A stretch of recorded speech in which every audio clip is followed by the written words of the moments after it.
നമസ്കാരം. ന്യൂസ് നൈറ്റിലേക്ക് സ്വാഗതം. CPIM സ്ഥാനാർത്ഥികളെ ഈ മാസം 9-ന് ഔദ്യോഗികമായി പ്രഖ്യാപിക്കുമെന്ന് പാർട്ടി സംസ്ഥാന സെക്രട്ടറി കോടിയേരി ബാലകൃഷ്ണൻ.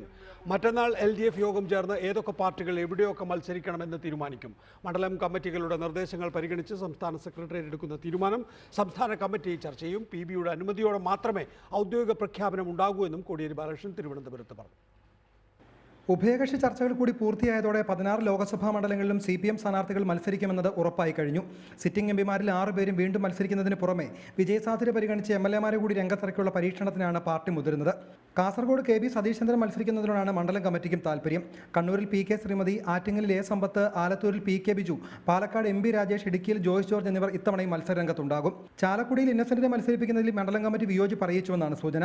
കോഴിക്കോട് A പ്രദീപ് കുമാർ, ആലപ്പുഴയിൽ AM ആരിഫ്, പത്തനംതിട്ടയിൽ വീണ ജോർജ് എന്നിവരാകും മത്സരരംഗത്തുള്ള നിയമസഭാ സാമാജികർ.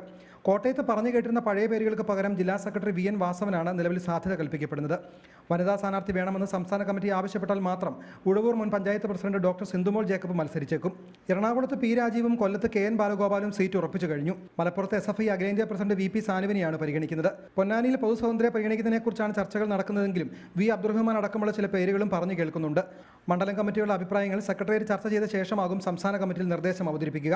വെള്ളിയാഴ്ച നടക്കുന്ന ഇടതുമുന്നണി യോഗത്തിന് ശേഷം പോളിറ്റ് ബ്യൂറോയുടെ അനുമതി തേടി 9-ന് തന്നെ സ്ഥാനാർത്ഥി പ്രഖ്യാപനം നടത്താനാണ് CPM തീരുമാനം. റിപ്പോർട്ടർ, തിരുവനന്തപുരം. ഈ വിഷയത്തിൽ നമ്മോടൊപ്പം NC മോഹനൻ, CPIM നേതാവ്, മുഹമ്മദ് ഷിയാസ്, ഒപ്പം തന്നെ PC ജോർജ്, ആന്റണി രാജു, ബെന്നി ബെഹനാൻ തുടങ്ങി വിവിധ രാഷ്ട്രീയ കക്ഷികളും, ഒപ്പം തന്നെ NM പിയേഴ്സൺ രാഷ്ട്രീയ നിരീക്ഷകനും കൊച്ചി സ്റ്റുഡിയോയിൽ. ആദ്യം ശ്രീ NM പിയേഴ്സൺ, 5 ഇപ്പോൾ നിലവിൽ CPIയുടെയും CPIMൻ്റെയും ഔദ്യോഗികമായിട്ടല്ല എങ്കിൽ പോലും സ്ഥാനാർത്ഥി ലിസ്റ്റ് പുറത്തു വന്ന സാഹചര്യത്തിൽ നമുക്ക് കാണാനാകുന്നത് 5 സിറ്റിംഗ് MLA-മാർ മത്സരിക്കുന്നു എന്നുള്ളതാണ്. എനിക്ക് തോന്നുന്നു കേരളത്തിൻ്റെ ചരിത്രത്തിൽ ലോക്സഭാ തെരഞ്ഞെടുപ്പിൽ 5 സിറ്റിംഗ് MLA-മാർ ഒരു തെരഞ്ഞെടുപ്പിൽ ഒന്നിച്ച് മത്സരിച്ചിട്ടില്ല. ഇത് CPM വലിയ നിലയിൽ ആശങ്കാകുലരാണ് ഈ തെരഞ്ഞെടുപ്പ് ഫലത്തെ സംബന്ധിച്ച് എന്നുള്ള ചിത്രമാണോ പുറത്തേക്ക് നൽകുന്നത്? തീർച്ചയായിട്ടും കേരളത്തിൽ ഒരിക്കൽ പോലും CPM സ്വീകരിക്കാത്തതായിട്ടുള്ള, അല്ലെങ്കിൽ ഇടതുപക്ഷം CPM മാത്രമല്ല CPM സ്വീകരിക്കാത്തതായിട്ടുള്ള ഒരു സമീപനമാണ് ഇക്കാര്യത്തിൽ അവരെടുത്തിട്ടുള്ളത്. കാരണം MLA-മാരെ MP-മാരാക്കി മാറ്റുന്ന തരത്തിൽ ഉള്ള മത്സര രംഗത്തേക്ക് അവരെ കൊണ്ടുവരിക എന്ന് പറയുന്നത് പലതരത്തിലും ജനങ്ങളെ സംബന്ധിച്ചിടത്തോളം വലിയ എതിർപ്പ് വരുന്ന ഒരു വിഷയമാണ്.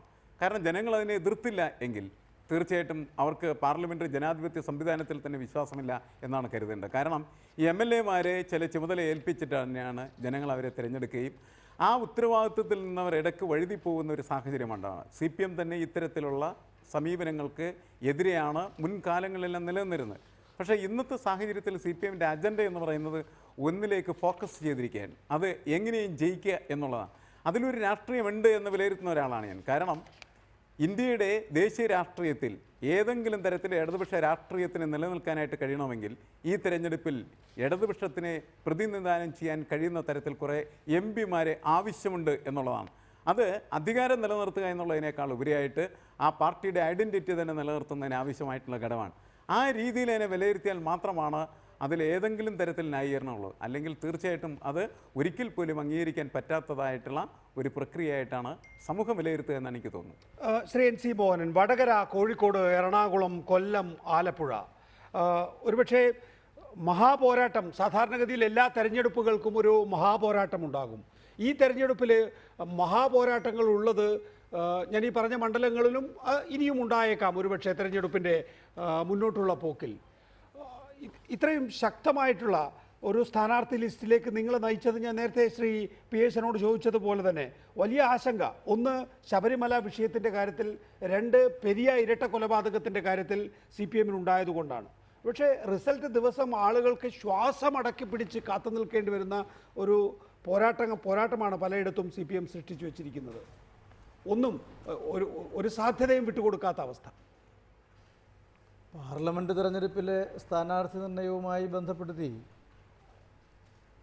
ഈ തെരഞ്ഞെടുപ്പിൻ്റെ വിജയപരാജയങ്ങളെ ഇപ്പോഴേ നമുക്ക് നിർണ്ണയിക്കാനാവില്ല. CPIM-നെ സംബന്ധിച്ചിടത്തോളം ഒരാശങ്കയോടും കൂടിയല്ല ഈ തെരഞ്ഞെടുപ്പിനെ അഭിമുഖീകരിക്കുന്നത്. ഓരോ പാർലമെൻറ്റ് മണ്ഡലത്തിലുമുള്ള സാധ്യതകളെ വിജയകരമായി പ്രയോജനപ്പെടുത്തുന്നതിന് ഉപയുക്തമാകുന്ന, ഒന്നാന്തരമായി വിജയിച്ചു വരാൻ കഴിയുന്ന ഏറ്റവും കൂടുതൽ വിജയസാധ്യതയുള്ള സ്ഥാനാർത്ഥികളെ ഓരോ പാർലമെൻറ്റ് മണ്ഡലത്തിലെയും സാധ്യതയ്ക്കനുസരിച്ച് നിയോഗിക്കുക എന്നുള്ളത് തന്നെയാണ് CPIM കണക്കാക്കുന്ന കാര്യം. ആ നിലയിൽ ഏറ്റവും കൂടുതൽ വിജയസാധ്യതയുള്ളവരെ തന്നെയാണ് പരിഗണിക്കുന്നത്. പാർലമെൻറ്റ് 2019 പാർലമെൻറ്റ് തെരഞ്ഞെടുപ്പ് CPIMനെ സംബന്ധിച്ചിടത്തോളം വലിയ രാഷ്ട്രീയ വെല്ലുവിളി ഉയർത്തുന്നതാണ്. അല്ല, ദേശീയ സാഹചര്യം അവിടെ നിൽക്കട്ടെ. അതിനപ്പുറത്തേക്ക് ഒന്ന്, കേരളത്തിൽ നിന്നാണ് ഇടതുപക്ഷത്തിന് ലോക്സഭയിൽ അംഗങ്ങൾ ഉണ്ട് എങ്കിൽ ഉണ്ടാകേണ്ടത് എന്നുള്ളത്. രണ്ട്, പെരിയ ഇരട്ട കൊലപാതകവും ശബരിമലയും നിങ്ങൾ കൃത്യമായി ഭയക്കുന്നുണ്ട്. അതുകൊണ്ടാണ് 1-ാം നമ്പർ സ്ഥാനാർത്ഥികളെ ഇറക്കി മത്സര രംഗത്തേക്ക് വിടുന്നത്. പെരിയ ഇരട്ട കൊലപാതകം അല്ലെങ്കിൽ ശബരിമല പ്രശ്നത്തിൻ്റെ പേരിൽ രാഷ്ട്രീയമായ ഒരാശങ്കയ്ക്കും അടിസ്ഥാനമില്ല. കാരണം ഇവിടെ ഏറ്റവും കൂടുതൽ കൊല ചെയ്യപ്പെട്ടിട്ടുള്ളത് CPIMന്റെ പ്രവർത്തകർ, കണക്ക് പറയാതെ നിങ്ങൾ എന്തായാലും 2 കൊലപാതകം ചെയ്തല്ലോ. 2 കൊലപാതകം. ഞങ്ങൾ ആ സംഭവത്തെ സംബന്ധിച്ച് ഒരു ന്യായീകരണത്തിന് മുതിർന്നിട്ടില്ലല്ലോ.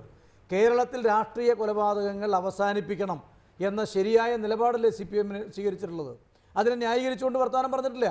പക്ഷേ CPIMന്റെ പ്രവർത്തകരും നേതാക്കളുമാണ് കേരളത്തിൽ അറുകൊലയ്ക്ക് വിധേയമാക്കപ്പെട്ടിട്ടുള്ളത് എന്ന രാഷ്ട്രീയ യാഥാർത്ഥ്യത്തെ കൂടി കാണണം. പിന്നെ ഞങ്ങൾ ഈ കൊലപാതക രാഷ്ട്രീയത്തിന്റെ ഭാഗമാണ് എന്ന് വരുത്തി തീർക്കാതെ ശ്രീ NC മോഹൻ. അല്ല, ഞങ്ങൾ കൊലപാതക രാഷ്ട്രീയത്തിന്റെ ഭാഗമാണെന്നല്ല, ഞങ്ങൾക്ക് ഞങ്ങളുടെ പ്രവർത്തകരെ അതിനിഷ്ഠൂരമായി കടന്നാക്രമിക്കപ്പെട്ടിട്ടുള്ള സന്ദർഭത്തിൽ ചില പ്രതിരോധങ്ങൾ വന്നിട്ടുണ്ട്. CPIMന്റെ ഭാഗത്ത് നിന്നുണ്ടാകുമ്പോൾ ഇത് ഞങ്ങളുടെ പ്രവർത്തകരും കൊല ചെയ്യപ്പെട്ടിട്ടുണ്ട് എന്ന് പറയുന്നത് എന്ത് സാങ്കത്യമാണ്, എന്ത് യുക്തിയാണ് അതിനുള്ളത്? കേൾക്കുന്ന ആളുകൾക്ക് എന്താ തോന്നുന്നത്? ഈ ചോരക്കറയിൽ പങ്കു പറയുകയാണോ ചെയ്യുക എന്നുള്ളൊരു ചോദ്യമല്ലേ? ഒരു ചോരക്കറയിലും പങ്കു പറയലല്ല. CPIMന്റെ നേതാക്കളും പ്രവർത്തകരും കൊല ചെയ്യപ്പെടുമ്പോൾ എന്തേ മാധ്യമങ്ങൾക്ക് ഇത്രയേറെ ധാർമ്മിക രോഷമുണ്ടാകും? CPIMന്റെ പ്രവർത്തകർ കൊല ചെയ്യുമ്പോൾ ഈ അഭിമന്യുവിന്റെ കൊലപാതകം എന്താ ഇവിടെ മാധ്യമങ്ങൾ ചർച്ച ചെയ്തിട്ടില്ലേ? അഭിമന്യുവിന്റെ കൊലപാതകമാണ് അതിനകത്ത് ആകെയുള്ള ഒരു എക്സെപ്ഷൻ എന്ന് കാണണം. അതെന്തേ? ഇവിടെ ഈ കേരളത്തിൽ എത്രയോ CPIMന്റെ പ്രവർത്തകന്മാർ, 575 CPIMന്റെ പ്രവർത്തകന്മാർ കോൺഗ്രസിനാലും RSSകാരും കൊല ചെയ്യപ്പെട്ടപ്പോൾ ഇല്ലാത്ത വികാരം. ഞാൻ ആ കൊലപാതകത്തെ ന്യായീകരിക്കല്ല നികേഷ്, തെറ്റിദ്ധരിക്കരുത്. ശബരിമലയുടെ പ്രശ്നത്തിൽ CPIMും ഇടതുപക്ഷ ഗവൺമെന്റും സ്വീകരിച്ചിട്ടുള്ള നിലപാടിനെ കൂടുതൽ ജനവിഭാഗങ്ങൾ അംഗീകരിക്കുന്ന സാഹചര്യമാണ് ഇന്ന് കേരളത്തിലുള്ളത്. അതുകൊണ്ട് ആ കാര്യത്തിൽ ഫലത്തെക്കുറിച്ച് ദയവായി പ്രവചിക്കില്ലേ? നമ്മൾ മത്സരത്തിന്റെ ആ സാഹചര്യത്തെ കുറിച്ചാണ് ചർച്ച ചെയ്യുന്നത്. തെരഞ്ഞെടുപ്പ് ഫലം ഞങ്ങൾ ഇപ്പോൾ പ്രവചിക്കുന്നില്ല. അവരുടേതായിട്ടുള്ള അവകാശവാദം ഉണ്ടാവുമല്ലോ. PC ജോർജ്, ഞാൻ മടങ്ങിയെത്താം. ശ്രീ PC ജോർജ്, എന്തുകൊണ്ടാണ് ജനപക്ഷം പത്തനംതിട്ടയിൽ മത്സരിക്കുമെന്ന പ്രഖ്യാപനം നടത്തിയിട്ടുള്ളത്? അത് മത്സരിക്കാൻ ജയിക്കാൻ തന്നെ ഉള്ളതുണ്ട്. അല്ലെ പിന്നെ പ്രഖ്യാപിക്കും. PC പറഞ്ഞ് ഏതാ തെറ്റിട്ടുള്ളത്? ഇവിടെ ശബരിമലയായിട്ട് ബന്ധപ്പെട്ട് ഞാൻ ഒളിച്ചൊന്നും വെക്കുന്നില്ല. പത്തനംതിട്ട ജില്ലയിലാണ് ശബരിമല. ആ ശബരിമലയിലെ അയ്യപ്പ ഭക്തന്മാരോട് ഈ ഇടതുപക്ഷം കാണിച്ച മര്യാദകേടും നിർജീവമായി നോക്കിയിരുന്ന UDFനോടും ശക്തമായ അമർഷമുണ്ട് ജനങ്ങൾക്ക്. അന്ന് രംഗത്തിറങ്ങി. അതിനിടയിൽ ഒരു BJP ഉണ്ടല്ലോ. BJP നിർജീവമായി നോക്കിക്കാണുകയല്ല ചെയ്തിട്ടുള്ളത്, അക്രമാസക്ത സമരം നടത്തുകയാണ് ചെയ്തിട്ടുള്ളത്. പിന്നെ അവർക്കൊപ്പം കൂടിയാ പോരായിരുന്നോ? എന്റെ നികേഷ്, സത്യം പറയുമ്പോ നികേഷ് എന്നെ ചൊറിയുന്നത്, ഇവിടെ ഇടതുപക്ഷം ശക്തമായി 3800 പോലീസുകാരിയിട്ട് പാവപ്പെട്ട അയ്യപ്പന്മാരെ നരവായിട്ട് നടത്തുകയല്ലായിരുന്നു. മനസാക്ഷി വേണ്ടേ? 6% വരുന്ന നാസ്തികന്മാരും 99% വരുന്ന വിശ്വാസികളെ തല്ലി തകർക്കാൻ ഇവരാരാ? ഇവിടെ മനുഷ്യൻ ജീവിക്കണ്ടേ? ദൈവവിശ്വാസത്തിൽ ജീവിക്കണ്ടേ? ഇന്ത്യൻ ഭരണഘടന സ്വാതന്ത്ര്യമില്ല ഞങ്ങൾക്ക് വിശ്വാസികൾക്ക്. അതിനെ തച്ചടക്കാൻ ശ്രമിക്കുന്ന ഇടതുപക്ഷത്തെ ദയനീയമായി പരാജയപ്പെടുത്തണമെന്ന് എനിക്ക് നിർബന്ധമുണ്ട്. എന്താ അവിടെ പത്തനംതിട്ടയിലെ ആന്റോ ആന്റണിയും വീണ ജോർജുമായിരിക്കും UDFന്റെയും LDFന്റെയും സ്ഥാനാർത്ഥികൾ. നല്ലൊരു മത്സരം കാഴ്ചവെക്കാൻ ഇരുവർക്കും കഴിയുന്നതിനിടെ താങ്കൾ എന്തിനാണ് ഇടയിൽ പോയി നിൽക്കുന്നത്? ഞാൻ ജയിക്കാൻ വേണ്ടിയാണ് നിൽക്കുന്നതല്ല, കാണാൻ വേണ്ടിയല്ല. പണ്ട് പൂഞ്ഞാറ്റി PC മത്സരിച്ചപ്പോഴും നികേഷൊക്കെ ഇങ്ങനെ തന്നെ പറഞ്ഞു, എന്തിനാ ഇങ്ങനെ ഇടയ്ക്ക് പോയി നിൽക്കുന്ന 3 മുന്നണിക്കെതിരെയാണ്. 28,000 എന്റെ ഭൂരിപക്ഷം പിടി കിട്ടിയോ? ഇത് കണ്ടോ? 1.25 ലക്ഷം വോട്ടിന്റെ ഭൂരിപക്ഷത്തോട് പത്തനംതിട്ടയിലും ഇന്ത്യൻ പാർലമെന്റിലേക്ക് PC പോകും. കാണിച്ചു തരാം. ധൈര്യമായിട്ടവിടെ ഇരുന്നു. ദേഷ്യം മേടിക്കണ്ട. അല്ല, ശ്രീ പി സി ജോർജ് നോക്ക്, ഇടയ്ക്ക് UDF ചേരാൻ വേണ്ടി ശ്രീ പി സി ജോർജ് ഒരു ശ്രമം നടത്തിയിരുന്നു. എന്നാൽ പി സി ജോർജിന്റെ അപേക്ഷ പോലും പരിഗണിക്കേണ്ടതില്ല എന്ന് UDF തീരുമാനമെടുത്തു എന്നാണ് മാധ്യമങ്ങളിൽ വാർത്ത കണ്ടത്. ശക്തി തെളിയിച്ചിട്ട് മുന്നണി പ്രവേശം ശക്തി തെളിയിച്ച് മുന്നണി പ്രവേശം സംബന്ധിച്ച് ഒരു തീരുമാനം എടുപ്പിക്കാൻ വേണ്ടിയാണോ ഇപ്പോൾ ശ്രീ പി സി ജോർജ് താങ്കൾ ഇറങ്ങിയിരിക്കുന്നത്? നികേഷ് പറഞ്ഞതിനകത്ത് അർത്ഥസത്യമുണ്ട്. എന്താണെന്ന് ചോദിച്ചാൽ ഞാൻ UDF ചേർന്ന് ആവശ്യപ്പെട്ടില്ല. ഞാൻ പറഞ്ഞത് ഇപ്പോഴത്തെ സാഹചര്യത്തിൽ ഇന്ത്യയിൽ കോൺഗ്രസിന്റെ ഭരണം ഉണ്ടാകുന്നതിന് വേണ്ടി മതേതര ജനാധിപത്യ സോഷ്യലിസ്റ്റ് കക്ഷി എന്ന നിലയിൽ കോൺഗ്രസുമായി സഹകരിച്ചു പോകാൻ ആഗ്രഹിക്കുന്നു എന്ന് പറഞ്ഞൊരു കത്ത് കൊടുത്തിട്ട് മാസം 2-2.5 ആയിട്ട് ഇതുവരെ ഒന്നും മിണ്ടാൻ, ഫോണിൽ വിളിച്ച് സംസാരിക്കാൻ മര്യാദ കാണിക്കാത്ത കോൺഗ്രസ് നേതൃത്വമാണ്. അപ്പൊ ഇനി ആ കോൺഗ്രസ് നേതൃത്വം മര്യാദ പഠിപ്പിക്കാൻ തന്നെ തീരുമാനം. എന്താ ആവശ്യം? എനിക്ക് കോൺഗ്രസോട് ഒരു ഉത്തരവാദിത്വം ഇല്ല. ഇനി എന്നെ സംബന്ധിച്ചിടത്തോളം ഈ കോൺഗ്രസ് അഹങ്കാരം കോൺഗ്രസിന് ഇവിടുത്തെ ഈശ്വര വിശ്വാസികളെല്ലാം കൂടെ CPM തകർത്തുകൊണ്ടിരിക്കുമ്പോ ഓട്ടോമാറ്റിക്കായിട്ട് സൗദാര്യമില്ല ചുമ്മാ ചക്കാത്തിൽ അങ്ങോട്ട് ജയിച്ച് പാർലമെന്റിൽ പോകാൻ പറഞ്ഞ് ഇറങ്ങിയിരിക്കല്ലേ. ഞാൻ കാണിച്ചു തരാൻ വേണ്ടി കോൺഗ്രസിനെ കണക്ക് പഠിപ്പിക്കുക എന്നുള്ളതാണ്. ശ്രീ പി സി ജോർജ്, ആന്റോ ആന്റണിയുമായിട്ട് ഒരു പോര് താങ്കൾ കുറേ കാലമായിട്ടുണ്ടായിരുന്നല്ലോ. കഴിഞ്ഞ ലോക്സഭാ തെരഞ്ഞെടുപ്പിലും അത് ഉണ്ടായിരുന്നു. ആന്റോ ആന്റണി തോൽപ്പിക്കുക എന്നുള്ള ലക്ഷ്യമുണ്ടോ? ആന്റോ ആന്റണി ഒന്നും എനിക്കൊരു കക്ഷിയല്ലെന്ന്. ഇവിടെ ഞാൻ നിൽക്കുന്ന ഇപ്പൊ ഈരാറ്റുപേട്ട പൂഞ്ഞാർ തെക്കേക്കര തെറനാട് മേഖലയിൽ വീണ്ടും 100 വോട്ട് കിട്ടുകയാണ് ആന്റോ ആന്റണിക്ക്. ആർക്കറിയില്ലാത്ത പത്തനംതിട്ടയിലെ കോൺഗ്രസിന്റെ ജില്ലാ കമ്മിറ്റി കൂടി ടീമിലെ സ്ഥാനാർത്ഥിയാക്കരുത് പറഞ്ഞിരിക്കുക ആന്റോ ആന്റണിയെ. കോൺഗ്രസിന്റെ പ്രവർത്തകരുടെ മുഴുവൻ വോട്ട് എനിക്ക് കിട്ടും, 100%. യാതൊരു സംശയവും വേണ്ട. അതുകൊണ്ട് എന്റെ മുമ്പില് അത് വേറെ കാര്യം. എന്റെ മുമ്പിൽ അതൊന്നും അല്ല ഇപ്പോൾ ഉള്ളത്. ഇന്ത്യൻ പാർലമെന്റിൽ പൂഞ്ഞാർ നിയോജകമണ്ഡലം ഉൾപ്പെടെയുള്ള ഈ പത്തനംതിട്ട ജില്ലയിലെ ജനങ്ങളുടെ പ്രശ്നങ്ങൾക്ക് പരിഹാരമുണ്ടാക്കാൻ എന്റെ സേവനം ആവശ്യമാണെന്ന് എനിക്ക് ബോധ്യപ്പെട്ടിരിക്കുന്നത് കൊണ്ടാണ് ഞാൻ ഞാനൊന്ന് മടങ്ങിയെത്താം. Shri P C George, Shri Muhammad Shiyas, Shri P C George പറയുന്നത് ആന്റോ ആന്റണിയെ പാഠം പഠിപ്പിക്കണം, കോൺഗ്രസിനെ പാഠം പഠിപ്പിക്കണം, ഒരു കത്ത് കൊടുത്തു 2.5 മാസമായി ഇതുവരെ ഒന്ന് ഫോൺ വിളിച്ച് ചോദിച്ചിട്ടില്ല എന്നുള്ളതാണ്. അതിനപ്പുറത്തേക്ക് ഇപ്പോൾ ശ്രീ പി സി ജോർജ് പറഞ്ഞ മറ്റൊരു വസ്തുതയുണ്ട്. സാധാരണഗതിയിൽ സിറ്റിംഗ് MP ഉള്ളിടത്ത് ലിസ്റ്റ് വേണ്ട എന്ന് ഹൈക്കമാൻഡ് പറഞ്ഞിട്ടും പത്തനംതിട്ട DCC ഒരു ലിസ്റ്റ് കൊടുത്തു. ആ ലിസ്റ്റിൽ 3 പേരുകളുണ്ടായിരുന്നു. പക്ഷേ ആന്റോ ആന്റണി എന്ന സിറ്റിംഗ് MP ഇല്ല. കോൺഗ്രസിൻ്റെ ചരിത്രം അറിയാലോ, ഒരാൾ മരിച്ചാൽ മാത്രമേ ആ സീറ്റ് ഒഴിവാകൂ. പക്ഷേ DCC കൊടുത്ത ലിസ്റ്റിൽ ആന്റോ ആന്റണിയുടെ പേരില്ല. കോട്ടയംകാരനായിട്ടുള്ള ആന്റോ ആന്റണി പത്തനംതിട്ടയിൽ വരുന്നത്, പ്രത്യേകിച്ച് ഇപ്പോൾ ആവർത്തിച്ച് തെരഞ്ഞെടുപ്പിനെ നേരിടുന്നത് ആ ജില്ലയിലെ നേതൃത്വത്തിന് സ്വീകാര്യമല്ല. ഈ നിലയിലാണ് പ്രശ്നങ്ങളെങ്കിൽ നിങ്ങൾ ഉദ്ദേശിച്ച ഒരു എഡ്ജ് ഉണ്ടാകുമോ ശ്രീ ഷിയാസ്? UDF ഒറ്റക്കെട്ടായിട്ടാണ് ഈ തെരഞ്ഞെടുപ്പിനെ നേരിടാൻ ഒരുങ്ങി നിൽക്കുന്നത്. UDFനകത്ത് UDFിലെ കക്ഷികൾക്ക് കൊടുക്കേണ്ട സീറ്റുകളെക്കുറിച്ചും മറ്റു ധാരണകളെക്കുറിച്ചും അതിൻ്റെ ഉഭയകക്ഷി ചർച്ചകളൊക്കെ നടന്നു വരികയാണ്. അത് തീർന്നിട്ടുമില്ല. ഇവിടെ കോൺഗ്രസിനകത്ത് അത് തീർന്നതിന് ശേഷമാണ് കോൺഗ്രസിൻ്റെ സ്ഥാനാർത്ഥിമാർ ആരൊക്കെയാണെന്ന് തീരുമാനമുണ്ടാവുകയുള്ളൂ. നിലവിൽ AICCയോ അല്ലെങ്കിൽ കേരളത്തിലെ കോൺഗ്രസ് നേതൃത്വമോ സ്ഥാനാർത്ഥിമാരെ ആരെയും പ്രഖ്യാപിച്ചിട്ടുമില്ല. അപ്പോൾ അതിനകത്ത് ഒരു പ്രസക്തിയുമില്ല. ഇവിടെ പ്രധാനമായും നരേന്ദ്രമോദി വരണോ രാഹുൽ ഗാന്ധി വരണോ എന്നുള്ള ചോദ്യമാണ് ഈ തെരഞ്ഞെടുപ്പിൽ ജനങ്ങൾ പ്രതീക്ഷിക്കുന്നത്. ഞാൻ ചോദിച്ച ചോദ്യത്തിന് എന്താ മറുപടി പറയാത്തത്? പത്തനംതിട്ട DCC ഷേസിന് മനസ്സിലായില്ലേ? ഞാൻ ഒന്നുകൂടെ പറയണോ? അത് ഇല്ല, ഞാൻ അതിനെക്കുറിച്ച് പറഞ്ഞല്ലോ. അഭിപ്രായങ്ങൾ എല്ലാവർക്കും പറയാം.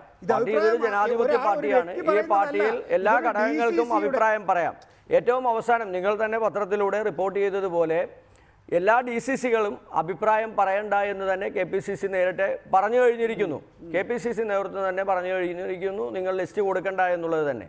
നേരിട്ട് നേതാക്കന്മാർക്ക് നേരിട്ട് ഈ KPCC നേതൃത്വവുമായി, തെരഞ്ഞെടുപ്പ് നേതൃത്വം കൊടുക്കുന്ന ആളുകളുമായി നേരിട്ട് ആശയവിനിമയം നടത്താമെന്ന് KPCC തന്നെ, ഇലക്ഷൻ കമ്മിറ്റി തന്നെ അറിയിച്ചിരിക്കുകയാണ്. അപ്പോൾ അതിനകത്തൊരു പ്രസക്തിയോ പുതുമയോ ഒന്നുമില്ല. ഇവിടെ UDF ഒറ്റക്കെട്ടായി മുന്നോട്ട് പോകുന്നു. കോൺഗ്രസിന്റെ സ്ഥാനാർത്ഥി ചർച്ചകളുമായി ബന്ധപ്പെട്ട് കോൺഗ്രസിനകത്ത് തന്നെ ആശയവിനിമയങ്ങൾ നടന്നുകൊണ്ടിരിക്കുകയാണ്. തീർച്ചയായും ഈ തെരഞ്ഞെടുപ്പിൽ ഐക്യ ജനാധിപത്യ മുന്നണിയും തമ്മിലുള്ള തർക്കമാണ് ഉണ്ടാകാറുള്ളത് എങ്കിൽ ഇത് പത്തനംതിട്ട DCC എന്ന് പറയുന്നത് A ഗ്രൂപ്പ്, അതിൽ തന്നെ പെട്ട സിറ്റിംഗ് MP A ഗ്രൂപ്പിന്റെ ആന്റോ ആന്റണി. A ഗ്രൂപ്പ് തന്നെ A ഗ്രൂപ്പിനെ വെട്ടുന്ന ഒരുപക്ഷെ ഇതുവരെ കണ്ടിട്ടില്ലാത്ത ഒരു സ്ഥിതിവിശേഷത്തിലേക്ക് എത്തുന്നു. അതിനിപ്പോൾ എനിക്കറിയാം മുഹമ്മദ് ഷിയാസിന് പരിമിതികളുണ്ട് എന്ന്. ശ്രീ പിയേഴ്സൺ, നോക്ക്, വടകര ലോക്സഭാ സീറ്റിൽ ഇത്തവണ P ജയരാജനാണ് നമ്മൾ ഈ പെരിയ ഇരട്ട കൊലപാതകമൊക്കെ കണ്ടപ്പോൾ ഈ മാധ്യമങ്ങളിലെ പ്രത്യേകിച്ച് പത്രങ്ങളിലെ അവലോകന കോളങ്ങളിൽ കാണുന്നത് പി ജയരാജനെ പരിഗണിച്ചിരുന്നു എങ്കിൽ പോലും പെരിയ ഇരട്ട കൊലപാതകത്തിന് ശേഷം അത് വേണ്ടെന്ന് വെച്ചു, എന്നിട്ട് പകരം പി സതീദേവിയാണ് ഇപ്പോൾ പരിഗണിക്കുന്നത് എന്നാണ്. ഇവിടെ അങ്ങനെ ഇങ്ങനെയൊന്നുമുള്ള ചില എന്താ പറയേണ്ടത് ചെറിയ ചെറിയ വിഷയങ്ങളിലൊന്നും CPM പതറുന്നില്ല. പി ജയരാജ് ഇനിയിപ്പോൾ പി ജയരാജൻ അവിടെ സ്ഥാനാർത്ഥിയായാൽ പി ജയരാജനെതിരായിട്ടുള്ളൊരു ആക്ഷേപം പാർട്ടിക്കുള്ളിൽ നിന്ന് ഉയർന്നു വന്നിട്ടുണ്ടല്ലോ. ഒരു അപ്രമാദിത്വം, പാർട്ടിക്ക് മേലെ ഒരു വ്യക്തിത്വം സൃഷ്ടിക്കാൻ വേണ്ടി പി ജയരാജൻ സ്വയമേവ ശ്രമിക്കുന്നു എന്ന്. പി ജയരാജൻ ഇപ്പോൾ അവിടെ സ്ഥാനാർത്ഥിയാണ്. അങ്ങനെ ആ പോപ്പുലാരിറ്റി തെരഞ്ഞെടുപ്പ് രംഗത്ത് ഉപയോഗിക്കട്ടെ എന്നുള്ള നിലയിൽ പാർട്ടി തന്നെ പി ജയരാജനെ നിശ്ചയിക്കുകയാണ്. അവിടെ മുല്ലപ്പള്ളി രാമചന്ദ്രൻ ഇല്ല. മുല്ലപ്പള്ളി രാമചന്ദ്രൻ KPCC പ്രസിഡന്റാണ്. അപ്പോൾ UDF-നെ സംബന്ധിച്ചിടത്തോളം ഇനി അവിടെ ആരെ നിശ്ചയിക്കും എന്ന് അഭിജിത്തോ KSUവിൻ്റെ സംസ്ഥാന പ്രസിഡന്റ് ഒക്കെ ആയിരുന്നു നമ്മൾ ആദ്യം കേട്ടിട്ടുള്ള പേരെങ്കിൽ ഇനി അതൊന്നും പോരാ. അതിനപ്പുറത്തേക്ക് വലിയ സ്ഥാനാർത്ഥികളെ നിർത്തേണ്ട ഒരു CPM അങ്ങനെ ഓരോ ഇടത്തും കോഴിക്കോട് പ്രദീപ് കുമാർ ഒരുപക്ഷെ MK രാഘവനോളമോ അതിലേറെയുമോ ഒരു ജനപ്രതിനിധി എന്നുള്ള നിലയിൽ വിശ്വാസ്യത കൈവരിച്ചിട്ടുള്ള ഒരാൾ പ്രദീപ് കുമാർ. എറണാകുളത്ത് P രാജീവ് ദീർഘകാലമായി ഒരു രാജ്യസഭാംഗം എന്നുള്ള നിലയിൽ, അതല്ലാതെ ജില്ലാ സെക്രട്ടറി എന്നുള്ള നിലയിൽ, ഇവിടുത്തെ SFI DYFI പ്രവർത്തകൻ എന്നുള്ള നിലയിൽ ഉണ്ടാക്കിയിട്ടുള്ള ഒരു ജനസ്വാധീനം P രാജീവിന് കൈമുതലായുണ്ട്. കൊല്ലത്ത് NK പ്രേമേന്ദ്രനെതിരെ ആരുണ്ട് എന്നൊരു ചോദ്യത്തിന് ഒരൊറ്റ ഉത്തരം മാത്രമേ ഉണ്ടായിരുന്നുള്ളൂ, അത് KN ബാലഗോപാലാണ്. അവിടെ ആ നിലയിലൊരു പോരാട്ടം. മാത്രമല്ല നായർ വോട്ട് വലിയ വിഷയമായി വരാൻ പോവുകയാണ്, പ്രത്യേകിച്ച് ഈ തെക്കൻ മേഖലയിൽ. അത് കവർ ചെയ്യാൻ KN ബാലഗോപാലിന് ഒരുപക്ഷെ കഴിഞ്ഞേക്കും എന്നുള്ള നമ്മുടെ വിലയിരുത്തൽ. ആലപ്പുഴ എപ്പോഴും CPM ശക്തി കേന്ദ്രമാണെങ്കിൽ പോലും വിട്ടുകൊടുക്കുന്ന മണ്ഡലമായി, സ്ഥാനാർത്ഥി നിർണയത്തിലൂടെ വിട്ടുകൊടുക്കുന്ന മണ്ഡലമായി മാറിയിട്ടുണ്ട് എങ്കിൽ ഇത്തവണ ആ ലോക്സഭാ പരിധിയിലുള്ള ഏറ്റവും നല്ല ജനപ്രിയനായിട്ടുള്ള MLA നിർത്തിയിരിക്കുന്നു എന്നുള്ളതാണ്. അപ്പോൾ നമ്മൾ നേരത്തെ ചർച്ച ചെയ്ത് തന്നെയാണ്, ശക്തരായ സ്ഥാനാർത്ഥികളെ നിർത്തി ഒരു കാരണവശാലും ഇനി നമുക്ക് കോംപ്രമൈസ് ചെയ്യാൻ കഴിയില്ല. കാരണം ഇന്ത്യയിൽ ഏറ്റവും കൂടുതൽ ഇടത് അംഗങ്ങളെ വിടേണ്ട സംസ്ഥാനം കേരളമാണ് എന്നുള്ളതുകൊണ്ട് ഇവിടെ എല്ലാം തന്നെയും വ്യത്യസ്ത വിഷയങ്ങൾ ഉയർന്നു വരാനുണ്ട്. ഇപ്പോൾ വടകര, നമ്മൾ ആദ്യം ചർച്ച ചെയ്ത വടകര, പി ജയരാജനെ സ്ഥാനാർത്ഥി നിർത്തുമ്പോൾ ഉടനെ വരാൻ പോകുന്ന വിഷയം മുഹമ്മദ് ഷിയാസിൻ്റെ പാർട്ടി പറയാൻ പോകുന്നത് അക്രമ രാഷ്ട്രീയം എന്നുള്ളതാണ്. അവിടെ 2-3 കൊലപാതകങ്ങളുണ്ട്. ആ കൊലപാതകത്തിൻ്റെ നേരിട്ട് ഉത്തരവാദിത്തം ഏൽപ്പിച്ചിരിക്കുന്നത് പി ജയരാജനെയാണ്. അപ്പോൾ ഇങ്ങനെയുള്ള വിഷയങ്ങൾ കൂടി അവിടെ ഉയർന്നു വരാനിടയുണ്ട്.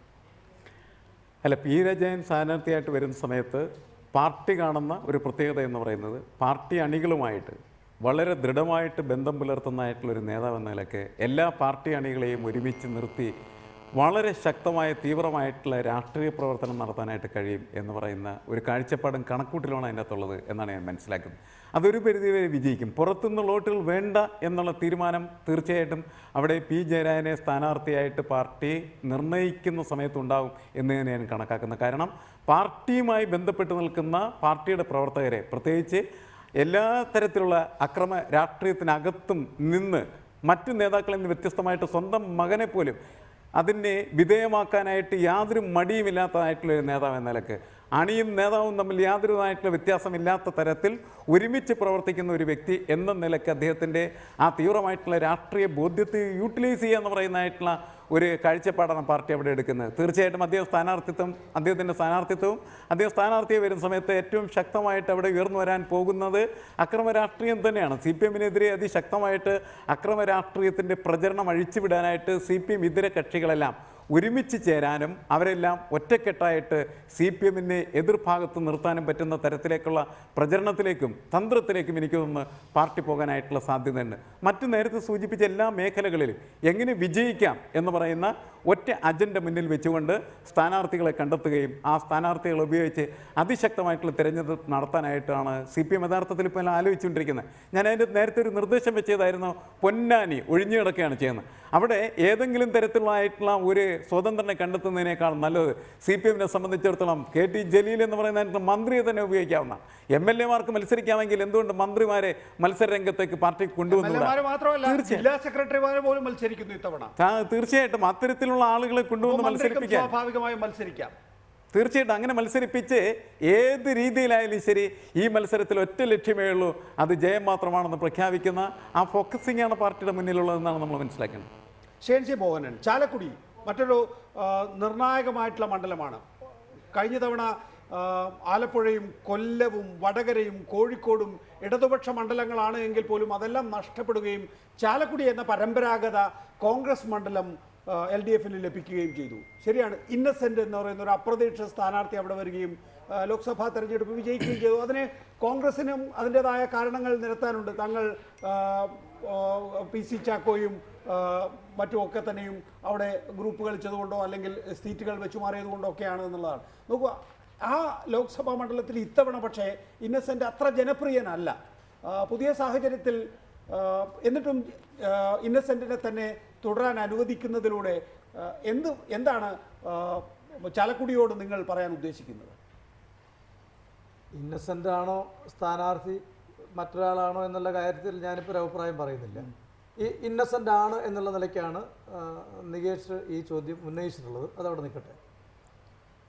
ഇവിടെ 20 പാർലമെന്റ് അംഗങ്ങളിൽ സമാനതകളില്ലാത്ത വികസന പ്രവർത്തനം 5 കൊല്ലം കൊണ്ട് നടത്തിയ പാർലമെന്റേറിയനാണ് ശ്രീ ഇന്നസെന്റ്. 5 കൊല്ലം കൊണ്ട് ഒരു MP-ക്ക് 25 കോടി രൂപയാണ് അദ്ദേഹത്തിൻ്റെ ആസ്തി വികസന ഫണ്ട് എന്നുള്ള നിലയ്ക്ക് കേന്ദ്ര ഗവൺമെൻറ്റിൽ നിന്ന് കിട്ടുന്നത്.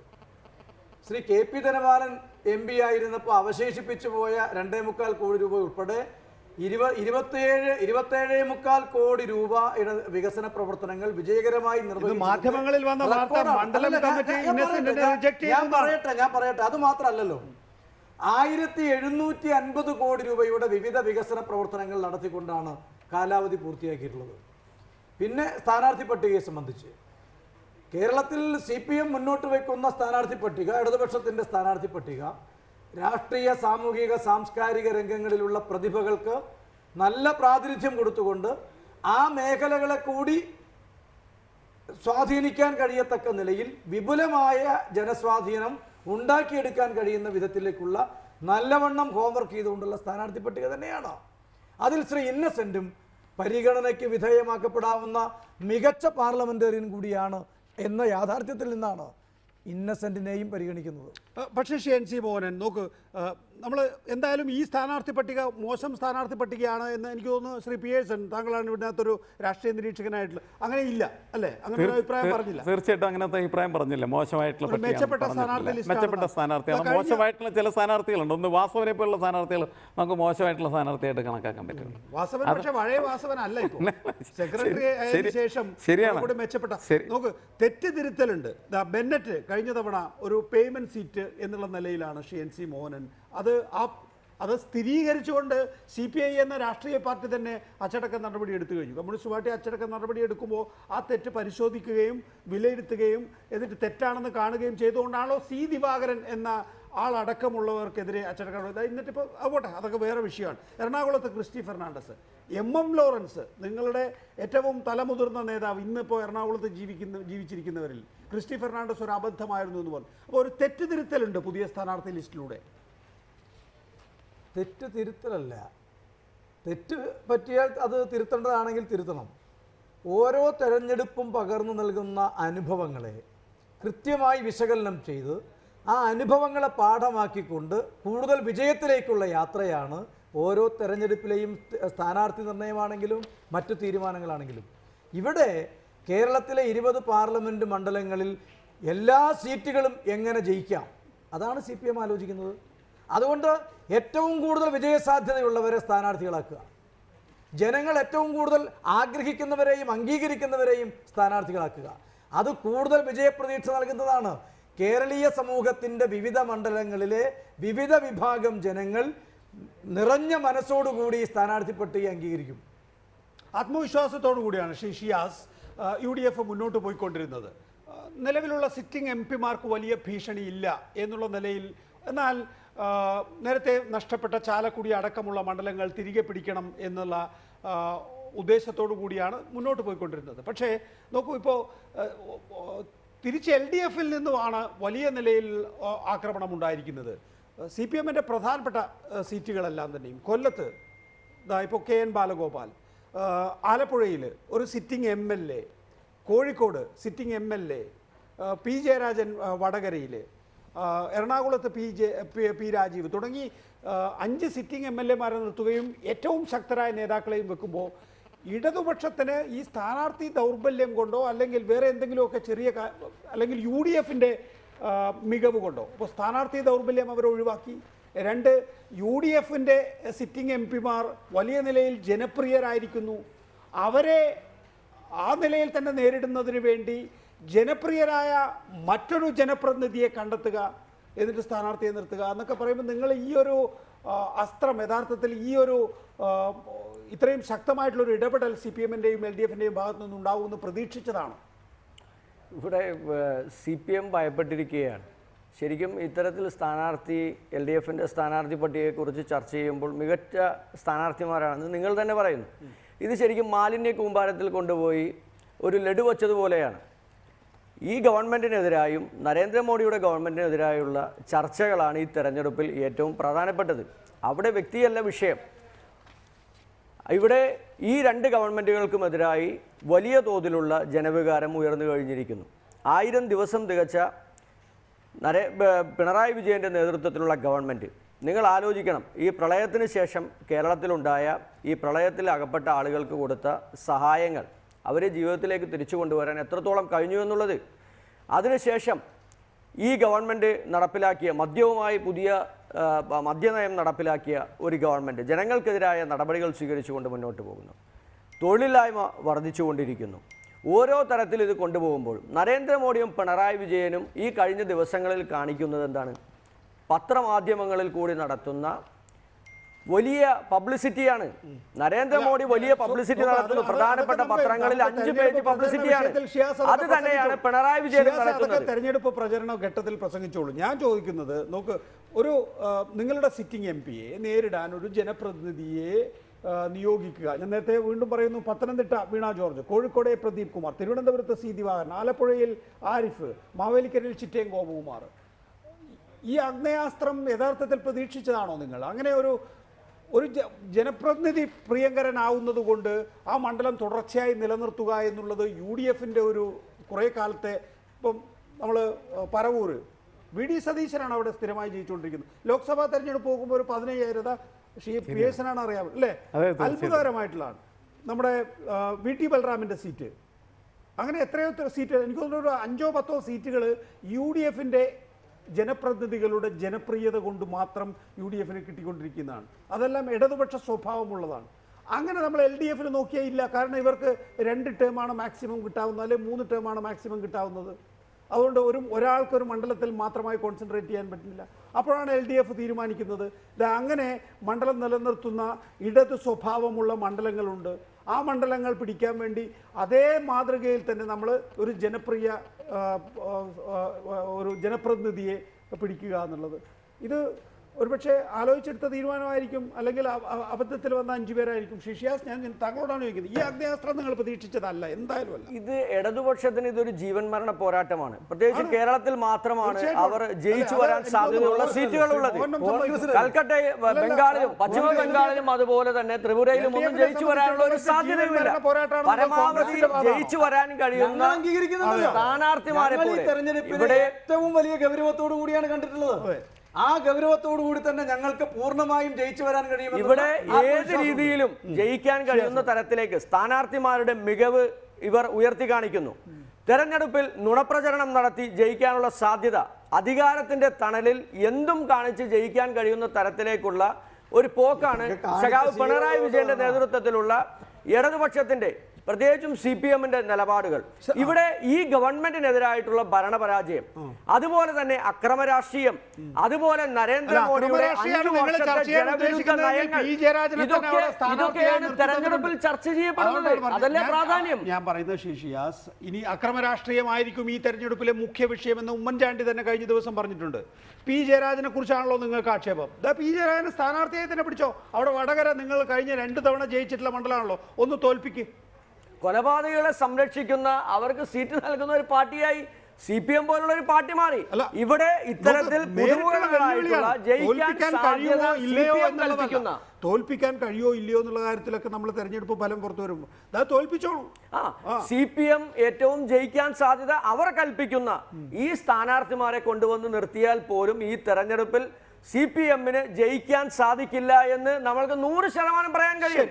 ഈ ശബരിമല വിഷയവുമായി ബന്ധപ്പെട്ട് ഈ കൊലപാതകം ഏറ്റവും അവസാനം കൃപേഷിൻ്റെയും ശരത്ലാലിൻ്റെയും അതിക്രൂരമായിട്ടുള്ള കൊലപാതകം, ഈ കൊലപാതകങ്ങൾ പോലും ശ്രീ NC മോഹൻ പറഞ്ഞതുപോലെ 521 പേരെ ഞങ്ങൾക്ക് നഷ്ടപ്പെട്ടു, അതുകൊണ്ട് 600-ലധികം ആളുകളെ ഞങ്ങൾക്ക് കൊല്ലണം എന്നുള്ള രീതിയിലുള്ള CPM നേതാക്കന്മാരുടെ ഈ ധാർഷ്ട്യം, ഈ അധികാരത്തിന്റെ തണലിൽ ഈ വാടക കൊലയാളികളെ സംരക്ഷിക്കുന്ന നിലപാടുകൾ ഇതിനകത്ത് പെട്ട പാർട്ടി നേതാക്കന്മാരെ സംരക്ഷിക്കുകയല്ലേ? കുഞ്ഞനന്തനെ പോലെയുള്ള ആളുകളെ സംരക്ഷിക്കുന്നു. NC മോഹനൻ 5 നിയമസഭാ തെരഞ്ഞെടുപ്പ് നിങ്ങൾ മത്സരിപ്പിക്കുന്നത് ജയിക്കാൻ വേണ്ടിയാണല്ലോ.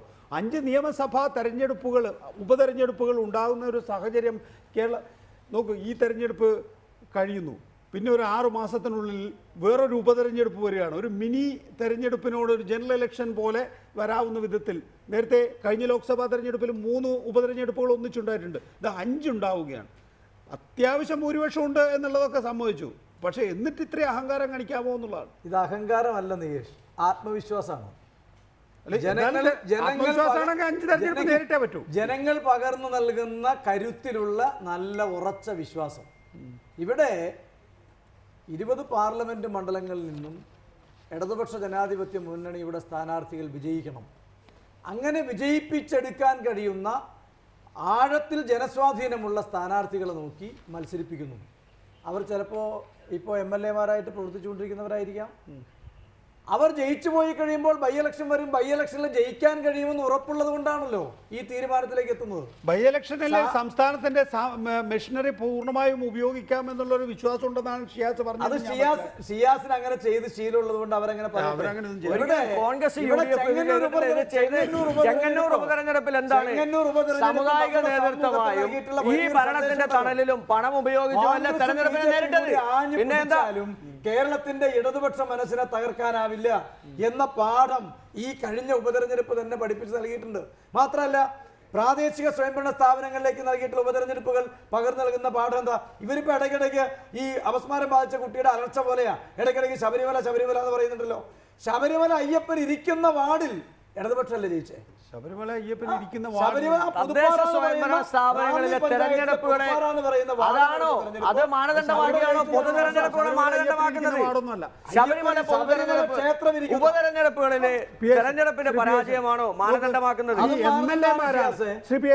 MLA-മാരാണ് ഏറ്റവും വലിയ മാനദണ്ഡമെങ്കിൽ ഞാൻ നേരത്തെ പറഞ്ഞൊരു തിയറി ഉണ്ടല്ലോ. അതായത് ജനപ്രിയരായിട്ടുള്ള MP-മാരെ നേരിടാൻ ആ മണ്ഡലത്തിൻ്റെ ഭാഗമായിട്ടുള്ള ജനപ്രിയരായിട്ടുള്ള MLA-മാരെ നേരിട്ടിറക്കുക എന്നുള്ളത്. അങ്ങനെയാണെങ്കിൽ കഴിഞ്ഞ തവണ കൊല്ലത്ത് MA ബേബി ജയിക്കണ്ടേ? MA ബേബിയെക്കാളും വലിയൊരു ഒരു സാത്വികനായിട്ടുള്ള കമ്മ്യൂണിസ്റ്റുകാരും വേറെ കേരളത്തിൽ വേറെ ആരുണ്ട്? അപ്പോൾ ഇതൊന്നും ഒരു മാനദണ്ഡമല്ല.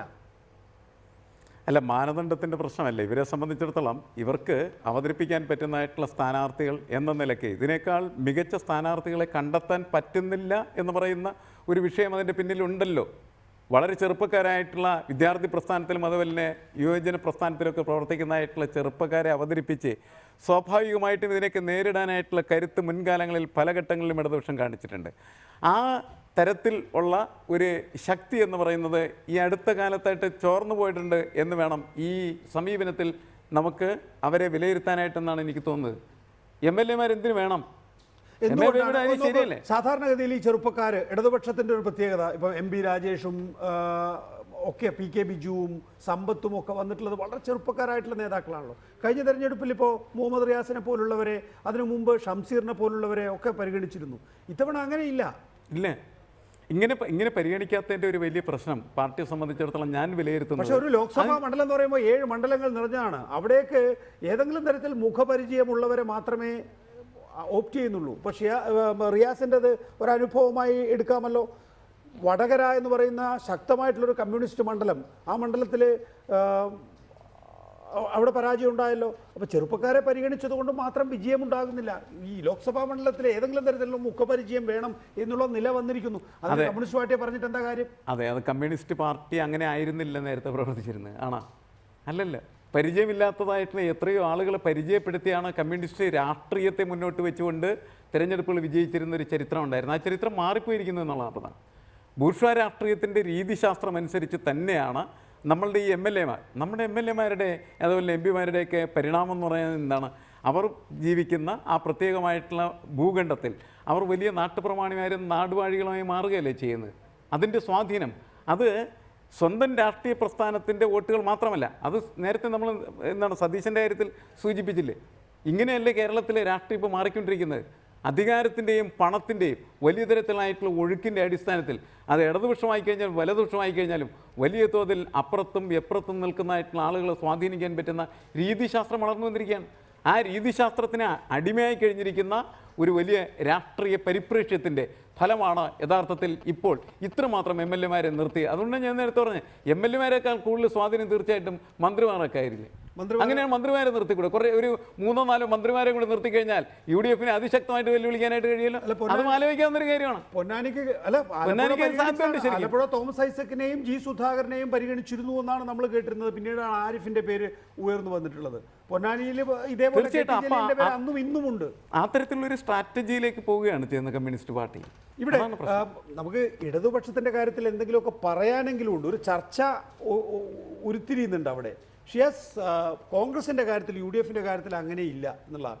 ഒന്ന്, ഞാൻ നേരത്തെ പറഞ്ഞതുപോലെ ഒരാൾ മരിക്കുക എന്നുള്ളതല്ലാതെ ആ സീറ്റ് ഒഴിയാൻ വേറെ മാർഗമില്ല. അതിന് ഹൈക്കമാൻഡ് അംഗീകാരം നൽകുകയും ചെയ്തിരിക്കുന്നു. എനിക്ക് തോന്നുന്നു ഷിയാസിനെ പോലുള്ളവർ മനസ്സാൽ ആ നിർദ്ദേശത്തെ അംഗീകരിക്കുമെന്ന് തോന്നുന്നില്ല. അതായത് സിറ്റിംഗ് എം പിമാരുടെ സീറ്റിൽ DCC സ്ഥാനാർത്ഥികളെ നിർദ്ദേശിക്കേണ്ട എന്ന് ഹൈക്കമാൻഡ് പറഞ്ഞിരിക്കുന്നു എന്നുള്ളതാണ്. ഇവിടെ ഇപ്പം നിലവിൽ വന്ന ലിസ്റ്റ് അനുസരിച്ച് 2 സ്ത്രീകളെങ്കിലും LDFിൻ്റെ ലിസ്റ്റിൽ നിന്നുണ്ട്. ഒന്ന് PK ശ്രീമതിയും 2 വീണ ജോർജും. 2 പേരും മികച്ച 2 വനിതാ സ്ഥാനാർത്ഥികൾ.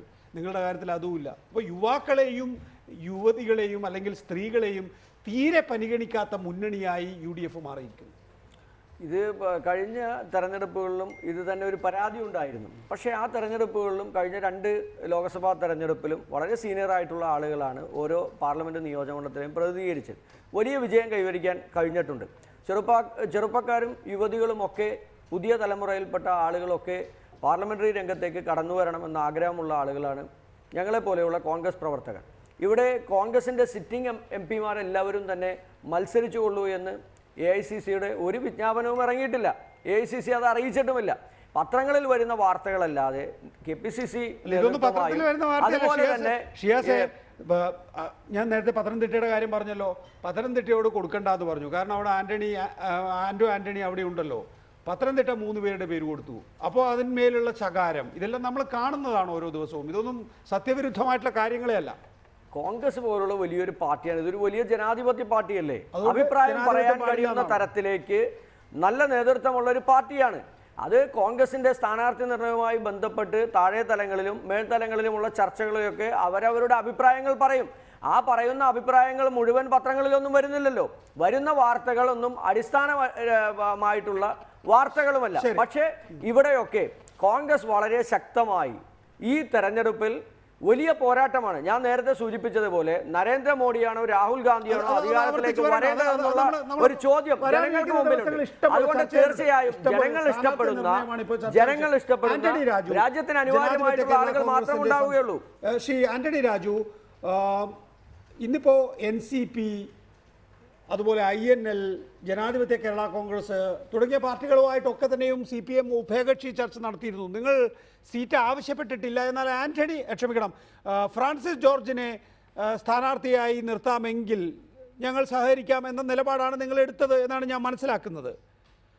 CPM ആ നിലയിൽ പ്രതികരിച്ചോ? പ്രത്യേകിച്ച് 2 കമ്മ്യൂണിസ്റ്റ് പാർട്ടികൾ മാത്രം മത്സരിക്കുക എന്നുള്ളത് ആളുകൾ എത്ര കണ്ട് ഡൈജസ്റ്റ് ചെയ്യും? കമ്മ്യൂണിസ്റ്റ് പാർട്ടിക്ക് പുറത്തുള്ള, ഇടതുപക്ഷത്തിന് പുറത്തുള്ള ആളുകൾ എന്ന ചോദ്യം നിങ്ങൾ CPMന്റെ നേരെ ഉന്നയിച്ചില്ലേ? എന്തായിരുന്നു കോടിയേരി ബാലകൃഷ്ണന്റെ മറുപടി? ആന്റണി രാജു, ആന്റണി രാജുലേക്ക് തിരുത്താം. ശ്രീ NM Pearson, അങ്ങനെ ഒരു പ്രശ്നമുണ്ടോ?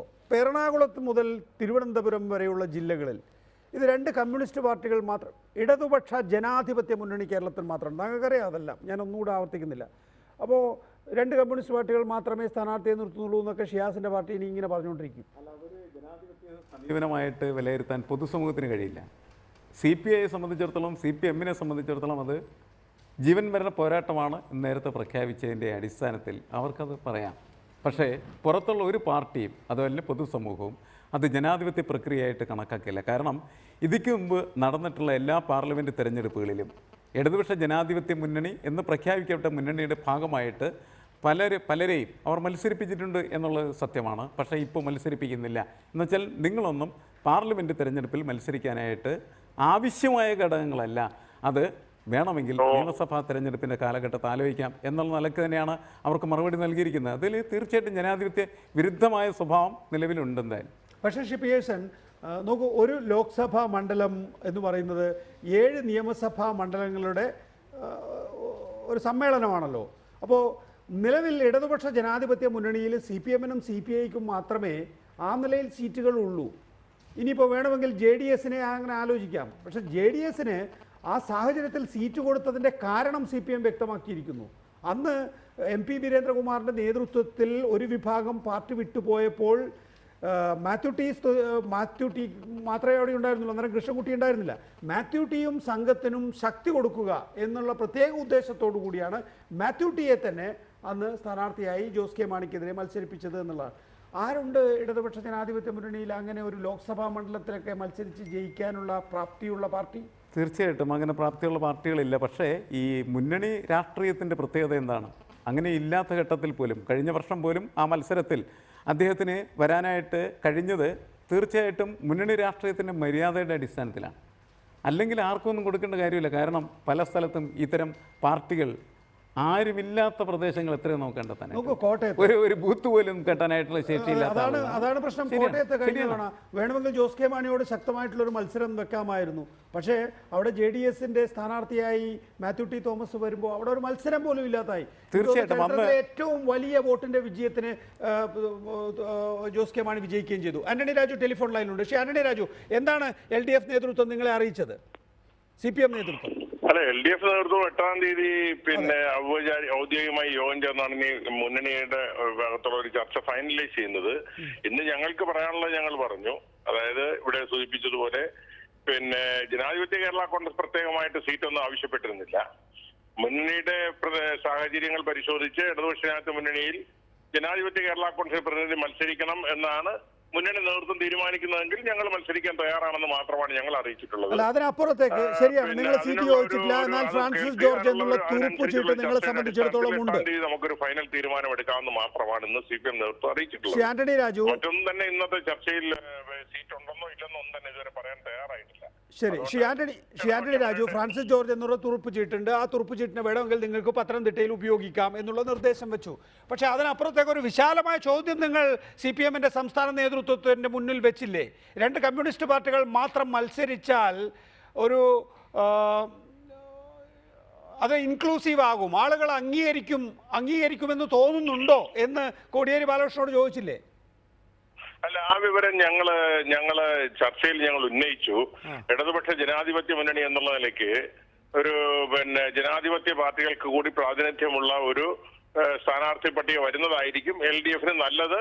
2 കമ്മ്യൂണിസ്റ്റ് പാർട്ടികൾ മാത്രം സ്ഥാനാർത്ഥികളാകുന്നത് ഇടതുപക്ഷ ജനാധിപത്യ മുന്നണിക്ക് കൂടുതൽ ഗുണം ചെയ്യുന്നത് ഒരു ജനാധിപത്യ പാർട്ടികൾക്ക് കൂടെ പ്രാതിനിധ്യം കൊടുക്കുന്നതായിരിക്കുമെന്ന് ഞങ്ങളുടെ അഭിപ്രായം. ഞങ്ങൾ നിർദ്ദേശം സൂചന ഞങ്ങൾ ഇടതുപക്ഷ ആ ചർച്ചയിൽ ഞങ്ങൾ പറയുകയുണ്ടായി. എന്താ മറുപടി? അല്ല, അത് പ്രത്യേകിച്ച് മറുപടി അതിനാണ് ഞാൻ പറഞ്ഞത്. 8-ാം തീയതിയുള്ള LDF യോഗത്തിൽ നമുക്കതൊക്കെ കുറച്ചുകൂടെ ചർച്ച ചെയ്ത് തീരുമാനം എടുക്കാവുന്ന മറുപടിയാണ് കിട്ടിയിട്ടുള്ളത്. വേണ്ടത്ര ക്രിസ്ത്യൻ കാൻഡിഡേറ്റ് ഇപ്പോൾ വീണ ജോർജിൻ്റെ പേര് പുതുതായി ഉയർന്നു വന്നിട്ടുണ്ട്. സ്വാഭാവികമായും വീണ ജോർജിൻ്റെ കാൻഡിഡേച്ചർ അവിടെ ഓർത്തഡോക്സ് സഭയുടെയുമായി ബന്ധപ്പെട്ടിട്ടുള്ള വിഷയമൊക്കെ വരുന്നു എന്നുള്ളതുകൊണ്ട് അത് മുന്നേറ്റമുണ്ടാക്കിയേക്കാം. പക്ഷേ കഴിഞ്ഞ തവണ നമ്മൾ 2-3 സ്ഥാനാർത്ഥികളെ ഈ പറയുന്ന തെക്കൻ മേഖലയിൽ കണ്ടിരുന്നു. ഇത്തവണ അത് ഒന്നായി ചുരുങ്ങുന്നത് ഗുണകരമാണോ? അല്ല, ഇത്തവണ ഇപ്പോ ഇടുക്കി, ചാലക്കുടി, അതുപോലെ തന്നെ പത്തനംതിട്ടയിൽ വീണ ജോർജ് ആണെങ്കിൽ അങ്ങനെ തന്നെ 3 സ്ഥാനാർത്ഥികളാകുന്നു. അതുകൊണ്ട് അങ്ങനെ നോക്കുമ്പോൾ ഒരു പ്രാതിനിധ്യ കുറവെന്ന് പറയാൻ കഴിയില്ല. പക്ഷേ കോട്ടയം ഉൾപ്പെടെയുള്ള സീറ്റുകളുടെ കാര്യത്തിൽ ആ ഒരു പരിഗണന വരുന്നതായിരിക്കും വിജയസാധ്യത വർദ്ധിപ്പിക്കാൻ നല്ലത്. ആ നിർദ്ദേശം തീർച്ചയായിട്ടും ഒന്നുകൂടി കഴിഞ്ഞ തവണയിൽ നിന്ന് വ്യത്യസ്തമായിട്ടാണ് ഞാൻ നേരത്തെ ഈ 3 എന്ന് പറഞ്ഞത്. ബെന്നറ്റിന്റെ പേര്, പിന്നെ ക്രിസ്റ്റി ഫെർണാണ്ടസിന്റെ പേര്, ഈ തെക്കൻ ജില്ലകളിലാണ് പ്രധാനമായും ഈ ജാതി അനുസരിച്ച് വോട്ട് ചെയ്യുന്നതെന്നാണ് പൊതുവേ അനുമാനം. അതുകൊണ്ടാണ് ഞാൻ പറയുന്നത്, എൻ്റെ ഒരു വാദമായിട്ട് അത് എടുക്കണ്ട. അപ്പോൾ ഈ പറയുന്ന ബെന്നറ്റിൻ്റെയും ക്രിസ്റ്റി ഫെർണാണ്ടസിൻ്റെയും അഭാവത്തിൽ ഇത്തവണ വീണ ജോർജ് മാത്രമായി മാറുന്നു. അതുകൊണ്ടാണ് അതിനകത്തൊരു കുറവുണ്ടോ എന്നുള്ള സംശയം. അല്ല, അങ്ങനെ ഇടതുപക്ഷ മുന്നണിയെ സംബന്ധിച്ചും കുറെ കൂടെ ഒരു പൊളിറ്റിക്കൽ ഫൈറ്റ് ആണ് ആവശ്യം. അല്ലാതെ അതിനേക്കാൾ ജാതിയുടെയോ മതത്തിന്റെയോ പേരുകളിൽ അങ്ങനെ ഒരു ചിന്താഗതി വരാതിരിക്കുന്നതായിരിക്കും നല്ലത്. കാരണം നമ്മൾ തിരുവനന്തപുരത്തിന്റെ മത്സരത്തിലും എറണാകുളത്തിന്റെ മത്സരത്തിലും ഒക്കെ കുറെ കൂടെ പൊളിറ്റിക്കൽ ഫൈറ്റ് ആയിരുന്നെങ്കിൽ കുറെ കൂടെ നമുക്ക് വോട്ട് നേടാൻ കഴിയുമായിരുന്നു. അതുകൊണ്ട് ആ ഒരു അനുഭവത്തിൽ നിന്നായിരിക്കും കുറെ കൂടി രാഷ്ട്രീയമായ ഫൈറ്റിന് പ്രാധാന്യം കൊടുത്തുകൊണ്ട് അത്തരം ജാതി മത ചിന്തകളിലേക്ക് ഒരുപക്ഷെ മുന്നണി പോകാതിരുന്നത് അതുകൊണ്ടായിരിക്കാം എന്നാണ് ഞങ്ങൾ വിചാരിക്കുന്നത്. ഇവിടെ Shri N C Mohanan, communist പാർട്ടികൾ മാത്രമാകുന്ന ഒരു മുന്നണിയാണോ നിങ്ങളുടെ ആത്യന്തിക ലക്ഷ്യം? അതിൻ്റെ തുടക്കം എന്നുള്ള നിലയിലാണോ ഇപ്പോൾ 2 കമ്മ്യൂണിസ്റ്റ് പാർട്ടികൾ മാത്രം മത്സരിച്ചാൽ മതി, ബാക്കിയുള്ളവർ പുറമ്പോക്കിൽ കിടക്കട്ടെ എന്ന തീരുമാനം? അങ്ങനെയുള്ള തീരുമാനമൊന്നുമില്ല. ഞാൻ അതിനു മുൻപ് നികേഷ് ചോദിച്ച ചോദ്യത്തിലേക്ക് വരുന്നതിന് മുമ്പ് ഈ ശ്രീ പിയേഴ്സിന് ഇവിടെ ഒരു പരാമർശം നടത്തുകയുണ്ടായി. അദ്ദേഹം പറഞ്ഞത് അദ്ദേഹത്തിന് തന്നെ നല്ലവണ്ണം ബോധ്യമുള്ളൊരു കാര്യമുണ്ട്. കേരളത്തിൽ പാർലമെൻറ്റ് തെരഞ്ഞെടുപ്പുകളിലാണെങ്കിലും നിയമസഭാ തെരഞ്ഞെടുപ്പുകളിലാണെങ്കിലും സ്ത്രീകൾക്കും അതുപോലെ ചെറുപ്പക്കാർക്കും ഏറ്റവും കൂടുതൽ പരിഗണന നൽകി വിജയിപ്പിച്ച ചരിത്രമുള്ളത് ഇടതുപക്ഷത്തിനാണ്, CPM-നാണെന്നുള്ള യാഥാർത്ഥ്യം അംഗീകരിക്കണം. ഒന്നാണ്. രണ്ടാമത്തെ കാര്യം, ഇടതുപക്ഷ ജനാധിപത്യ മുന്നണി എന്ന് പറയുന്നത്, അതിലെ ഘടക കക്ഷികളെല്ലാവരും കൂടിയുള്ള സംവിധാനം എന്ന് പറയുന്നത് ഒരു തെരഞ്ഞെടുപ്പിൽ മാത്രം കേന്ദ്രീകരിച്ചുകൊണ്ടുള്ള ഒരു പ്രക്രിയയായി ദയവായി കണക്കാക്കരുത്. ഇതൊരു രാഷ്ട്രീയമായിട്ടുള്ള എല്ലാ ആദർശങ്ങളുടെയും ആശയ സംഹിതകളുടെയും അടിസ്ഥാനത്തിൽ പ്രവർത്തിക്കുന്ന ഒരു ജനാധിപത്യ സംവിധാനമല്ലേ. അത് ഒരു തെരഞ്ഞെടുപ്പ് കഴിഞ്ഞാൽ വീണ്ടും തെരഞ്ഞെടുപ്പ് വരും. ഈ പാർലമെൻറ്റ് തെരഞ്ഞെടുപ്പിൽ സ്ഥാനാർത്ഥികളായി പരിഗണിച്ചില്ല എന്നുള്ളതുകൊണ്ട് അവരെയെല്ലാം പുറമ്പോക്കിൽ താമസിപ്പിക്കലും അകറ്റി നിർത്തലുമല്ല. തെരഞ്ഞെടുപ്പ് എന്ന് പറയുന്ന ജനാധിപത്യ പ്രക്രിയയിൽ ഇടതുപക്ഷ ജനാധിപത്യ മുന്നണി ഒരേ മനസ്സോടുകൂടി കൂട്ടായിട്ട് ഇടപെടും, അതിന് വിജയം കൊയ്തെടുക്കും. അത് പുതിയ സാധ്യതകൾ ജനിപ്പിക്കും. വീണ്ടും വരുന്ന തെരഞ്ഞെടുപ്പുകളിൽ ഇടതുപക്ഷ ജനാധിപത്യ മുന്നണി നല്ല ഐക്യത്തോടുകൂടി അതിൻ്റെ എല്ലാ സാധ്യതകളെയും ഉപയോഗപ്പെടുത്തി മത്സരിക്കും. എല്ലാ ഘടക കക്ഷികൾക്കും അന്തസ്സായ മാന്യമായ ഒരു അവസരവും സ്വാതന്ത്ര്യവും അതിൻ്റെ അംഗീകാരവും കൊടുക്കുന്ന മുന്നണിയാണ് ഇടതുപക്ഷ ജനാധിപത്യ മുന്നണി. ശരി, ശ്രീ പിയേഴ്സൺ, നോക്കൂ, CPI പ്രത്യേകിച്ച് വെളിയം ഭാർഗവൻ്റെ കാലഘട്ടത്തിൽ ഈ പൂച്ച വെറ്റിയെടുക്കുന്ന പോലെയാണ്. ഒരു സീറ്റ് തൊടാൻ വന്നു കഴിഞ്ഞ് കഴിഞ്ഞാൽ വലിയ ശീൽക്കാരം പുറപ്പെടുവിച്ച് വലിയ ഒച്ചപ്പാടുണ്ടാക്കുമായിരുന്നു. CPIയുടെ അടുത്ത് സീറ്റ് എടുപ്പ് നിർത്തി. പിന്നീട് CPIM, പിന്നീട് നമ്മൾ കണ്ടത് അത് ലോക്താന്ത്രിക് ജനതാദളിലാണ്. അന്നത്തെ JDS-ൽ, ആ JDS-ൽ നിന്ന് സീറ്റ് എടുത്തുകൊണ്ടാണല്ലോ വീരേന്ദ്രകുമാറും പക്ഷവും ഇറങ്ങിപ്പോയിട്ടുള്ളത്. അപ്പോൾ കോഴിക്കോട് സീറ്റ് അന്ന് കൊടുത്തിരുന്നെങ്കിൽ കുറേ കൂടി സമാധാനപരമായി CPM-ന് ഈ കാലഘട്ടത്തിൽ ജീവിക്കാമായിരുന്നു. പക്ഷേ അത് ഒഴിവാക്കി.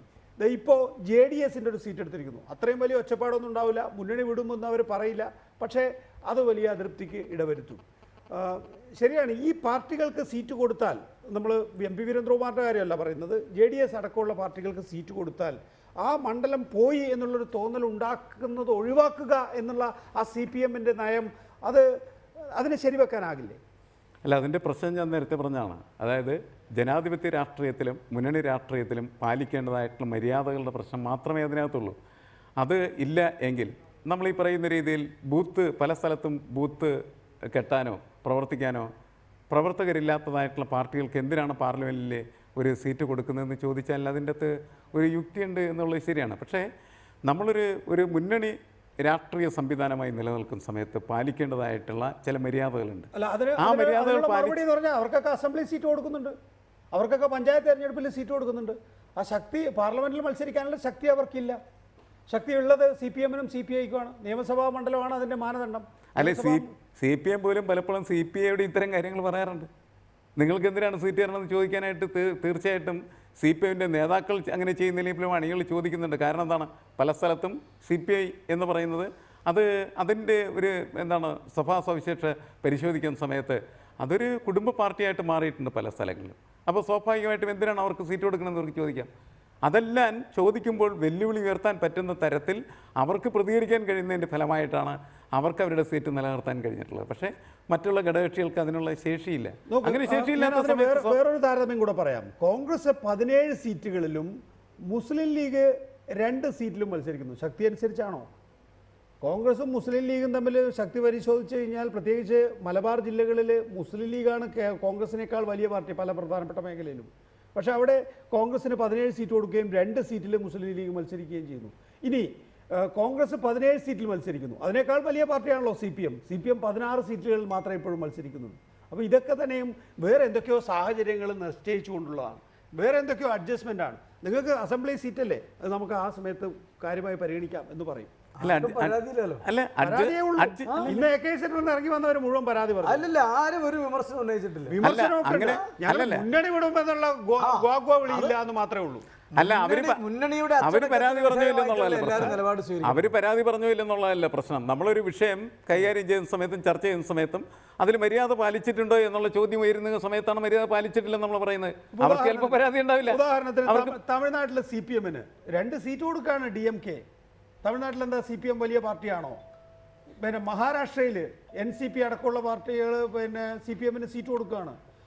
ഭുവനേശ്വറിൽ കോൺഗ്രസ് സീറ്റ് കൊടുക്കുകയാണ്. അപ്പോൾ ആ നിലയിൽ അതൊക്കെ മര്യാദയാണ്. സ്വാഭാവികമായിട്ടും മര്യാദയുടെ പ്രശ്നമാണ്. അത് ആ രീതിയിൽ മാത്രമാണ് ചർച്ച ചെയ്യേണ്ട കാര്യം. ശ്രീ ആന്റണി രാജു, ജോസഫിന്റെ കാര്യം, ആന്റണി രാജു ടെലിഫോൺ ലൈനിലുണ്ടോ? കേൾക്കുന്നുണ്ടോ? ഇന്ന് കോടിയേരി ബാലകൃഷ്ണൻ നടത്തിയ വാർത്താ സമ്മേളനത്തിൽ പറഞ്ഞത്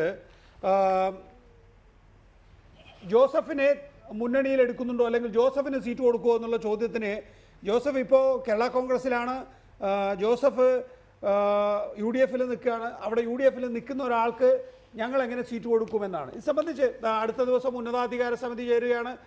ജോസഫും മാണിയും തമ്മിൽ വഴിപിരിയോ എന്നുള്ള കാര്യങ്ങളൊക്കെ അതിനകത്താണ് അറിയുക. താങ്കൾക്ക് കുറച്ചുകൂടി നന്നായി അറിയാം, എന്നെക്കാൾ നന്നായി. ജോസഫിൻ്റെ കാര്യത്തിൽ എന്തെങ്കിലും കൂടിയാലോചന ഇന്നത്തെ കോടിയേരി ബാലകൃഷ്ണനുമായിട്ടുള്ള മീറ്റിംഗിൽ ഉണ്ടായിരുന്നോ? ശ്രീ ആന്റണി രാജു, സത്യസന്ധമായി പറയണം. ഇല്ല, ഒരിക്കലും ഇല്ല. അങ്ങനെ ഒരു അപ്പുറത്തെ മുന്നണി UDF മുന്നണിയിൽ നിൽക്കുന്ന ഒരു പാർട്ടിയിലെ ഒരു നേതാവിനെ കുറിച്ച് ഞങ്ങളിപ്പോൾ ചർച്ച ചെയ്യേണ്ട കാര്യമില്ല. അതിനകത്ത് അദ്ദേഹം ഒരു നിലപാടെടുത്തതിന് ശേഷം അല്ലാതെ അദ്ദേഹത്തിന്റെ കാര്യത്തെക്കുറിച്ച് ഞങ്ങളിപ്പോൾ ചിന്തിക്കുന്നത് ഒരു അപക്വമായ ഒരു ചിന്തയായി പോകില്ല അത്. കാരണം അദ്ദേഹം ഇതിങ്ങനെ അതിനകത്ത് മുന്നണിക്ക് എത്തുന്ന പ്രശ്നം ഉണ്ടാക്കുന്നുണ്ടെങ്കിൽ ഇപ്പൊ തന്നെ നാളെയാണ് അവരുടെ പാർലമെന്ററി പാർട്ടി യോഗം ചേരാൻ ആദ്യം നിശ്ചയിച്ചിരുന്നത്. പക്ഷെ ഇപ്പൊ പാർലമെന്ററി പാർട്ടി യോഗം പോലും 10-ാം തീയതിയിലേക്ക് മാറ്റിയിരിക്കുകയാണ്. പിന്നെ ഞായറാഴ്ചത്തേക്ക് വീണ്ടും മാറ്റിയിരിക്കുകയാണ്. 3-4 ദിവസം കഴിഞ്ഞാൽ മാറ്റിയിരിക്കുന്നത്. അപ്പോ അതിനകത്ത് കാര്യങ്ങൾ അത്ര ഒരു ശുഭകരമല്ല എന്നുള്ളതാണ് ഞാൻ മനസ്സിലാക്കുന്നത്. PJ ജോസഫ് സാറിനെ സംബന്ധിച്ചിടത്തോളം അദ്ദേഹത്തിന്റെ ഒരു ഇതുവരെയുള്ള ചരിത്രം പരിശോധിച്ചാൽ അദ്ദേഹത്തിന്റെ ആ വ്യക്തിപ്രഭാവവും വ്യക്തിത്വവും ഒക്കെ എന്ന് പറയുന്നത് അദ്ദേഹം പറയുന്ന വാക്കുകളിൽ ഉറച്ചു നിൽക്കുകയും ഒരു നിലപാടെടുത്താൽ ഒരടി പോലും പുറകോട്ട് മാറാത്ത ഒരു വ്യക്തിത്വത്തിന്റെ ഉടമയായിട്ടാണ് ഇന്ന് വരെ അദ്ദേഹത്തെ കണ്ടിട്ടുള്ളത്. സൗമ്യനായ വളരെ കുറച്ച് സംസാരിക്കുന്ന അദ്ദേഹം സംബന്ധിച്ച ഒരു തീരുമാനം പ്രഖ്യാപിച്ചാൽ അദ്ദേഹം അതിൽ നിന്ന് പുറകോട്ട് പോയ ചരിത്രം ഇന്ന് വരെ ഇല്ല. അതാണ് അദ്ദേഹത്തിന്റെ പ്രത്യേകത. പക്ഷേ ഇപ്പോൾ എടുത്തിരിക്കുന്ന അദ്ദേഹം പറഞ്ഞിരിക്കുന്ന പ്രസ്താവന അതിൽ അദ്ദേഹം ഉറച്ചു നിൽക്കുമോ ഇല്ലയോ എന്നുള്ളത് കേരളം ഉറ്റുനോക്കിക്കൊണ്ടിരിക്കുന്ന ഒരു കാര്യമാണ്. അദ്ദേഹം അടിയറ പറഞ്ഞ് UDF-നകത്ത് മാണിക്കഴിപ്പത്ത് നിൽക്കാനാണ് അദ്ദേഹം പിന്നെ തീരുമാനിക്കുന്നതെങ്കിൽ അത് അദ്ദേഹത്തെ കുറിച്ച് കേരള രാഷ്ട്രീയത്തിൽ ഉണ്ടാകാൻ പോകുന്ന മതിപ്പ് അല്ലെങ്കിൽ അദ്ദേഹത്തെ കുറിച്ചുള്ള വിലയിരുത്തൽ എന്താണെന്ന് ഞാനിപ്പോ പറയുന്നില്ല. അതെ, പക്ഷേ ശ്രീ ആന്റണി രാജു, PJ ജോസഫിനെ നന്നായി അറിയാവുന്ന ഒരാൾ എന്നുള്ള നിലയിൽ PJ ജോസഫ് വലിയ പ്രതിസന്ധി ഇപ്പോൾ കേരള കോൺഗ്രസ് M-ൽ അനുഭവിക്കുന്നുണ്ട്. ഒന്ന്, കേരള കോൺഗ്രസ് M-ന്റെ നേതൃത്വം ജോസ് കെ മാണിയിലേക്ക് പതുക്കെ നീങ്ങിക്കൊണ്ടിരിക്കുന്നു. അതിൻ്റെ തുടക്കം എന്നുള്ള നിലയിലാണല്ലോ അവരുടെ യാത്രയുടെ ക്യാപ്റ്റനായി ജോസ് കെ മാണിയെ നിശ്ചയിച്ചിട്ടുള്ളത്. കെ മാണിയെ സംബന്ധിച്ചിടത്തോളം അധികാര കൈമാറ്റം അനിവാര്യമാണ്. അത് ജോസ് കെ മാണിയിലെത്തും. അപ്പോൾ PJ ജോസഫിന് ജോസ് കെ മാണി എന്ന നേതാവിനെ അംഗീകരിക്കാൻ കഴിയുമോ എന്നുള്ള വിഷയം അവിടെ നിൽക്കുന്നു. ഇനി അങ്ങനെയാണ് ഈ വിഷയം ഇപ്പോൾ സൃഷ്ടിക്കപ്പെട്ടിട്ടുള്ളത്. എന്താ, ലോക്സഭാ സീറ്റ് 2 ലോക്സഭാ സീറ്റ് വേണം എന്ന് PJ ജോസഫ് പരസ്യമായി ആവശ്യപ്പെട്ടു. അത് കാര്യത്തിൽ ഒരു വിട്ടുവീഴ്ചയില്ല. അത് കഴിഞ്ഞ ദിവസം ആലുവയിൽ പറഞ്ഞു കഴിഞ്ഞു അങ്ങനെ കൊടുക്കാനാകില്ല, ലീഗിന് 2 കൊടുക്കുന്നുള്ളൂ, അപ്പോൾ നിങ്ങൾക്ക് 1 തരാൻ പറ്റുള്ളൂ എന്ന്. അത് അംഗീകരിച്ചോ അല്ലെങ്കിൽ പ്രതിഷേധിച്ചോ ആണ് അവിടെ നിന്ന് കേരള കോൺഗ്രസ് M നേതാക്കൾ ഇപ്പോൾ അവരവരുടെ വീടുകളിലേക്ക് പോയിരിക്കുന്നത്. എന്തായാലും അത്രേ കിട്ടൂ എന്നുള്ള കാര്യത്തിൽ ബോധ്യം വന്നിരിക്കുന്നു കേരള കോൺഗ്രസിൻ്റെ M-ന്റെ ഈ 2 നേതാക്കന്മാർക്കും. 2 വളരെ പ്രധാനപ്പെട്ടത്, PJ ജോസഫ് മത്സരിക്കും എന്ന് പറഞ്ഞിട്ടുണ്ട്. ഇനി 1 സീറ്റാണ് എങ്കിൽ തന്നെയും PJ ജോസഫ് വർക്കിംഗ് പ്രസിഡന്റ് ആയിരിക്കെ PJ ജോസഫിന് സീറ്റ് നൽകാതെ തന്നെക്കാൾ ജൂനിയറായ ഒരാൾക്ക്, സ്വാഭാവികമായിട്ടും തന്നെക്കാൾ ജൂനിയറായ ഒരാളാണല്ലോ വരിക, ഒരാൾക്കാണ് കോട്ടയം സീറ്റ് നൽകുന്നത് എങ്കിൽ PJ ജോസഫിനെ സംബന്ധിച്ചിടത്തോളം ആ പാർട്ടിയിൽ തുടരാനാകുമോ? ഇനി മൂന്നാമത്തെ വിഷയം, നോക്കൂ, ഒരു കാര്യം കൂടെ അതിൻ്റെ കൂട്ടത്തിൽ പറഞ്ഞോളട്ടെ. PJ ജോസഫിനെ പ്രത്യേക പാർട്ടിയായി അംഗീകരിക്കുകയാണ് എങ്കിൽ UDF-ൽ നിർത്താൻ പാടില്ല എന്ന് K. മാണി ഇതിനകം UDF നേതൃത്വത്തിന് അന്ത്യശാസനം നൽകിയിട്ടുണ്ട്. എന്ന് മാത്രമല്ല, ഇനി അഥവാ പാർട്ടി വിട്ടു പോവുകയാണ് എങ്കിൽ പി ജോസഫിനോടക്കം ഒപ്പം നിൽക്കുന്ന പി ജോസഫ് അടക്കമുള്ള MLA-മാരെ അയോഗ്യരാക്കി പ്രഖ്യാപിക്കുന്നതിനുള്ള നടപടികൾ ഞാൻ തുടങ്ങുമെന്ന്. അപ്പോൾ പി ജോസഫിനെ സംബന്ധിച്ചിടത്തോളം വിശ്വാസ്യത സംരക്ഷിക്കാൻ ഇപ്പോൾ എന്ത് പോംവഴിയാണുള്ളത്?